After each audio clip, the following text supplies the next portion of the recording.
পটল ঝিঙে নিয়ে নিয়েছি, এইগুলো দিয়ে চিংড়ি মাছ দিয়ে আমি একটা হালকা করে ঝোল বানাবো। দেখুন কড়াটা আমি বসিয়ে দিয়েছি, এবার ওর মধ্যে আমি তেল দিয়ে দেবো অল্প করে।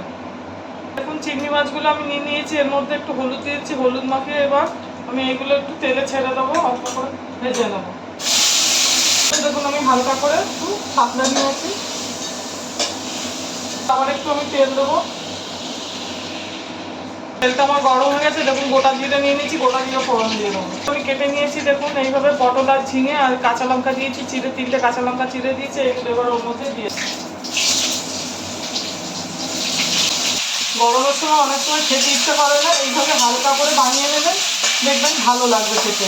সবজিগুলো আমার ভাজা ভাজা হয়ে এসছে, এর মধ্যে আমি হলুদ গুঁড়ো আর জিরে গুঁড়ো দিয়ে দেবো। এর মধ্যে আমি এখন চিংড়ি মাছগুলো দিয়ে দেবো।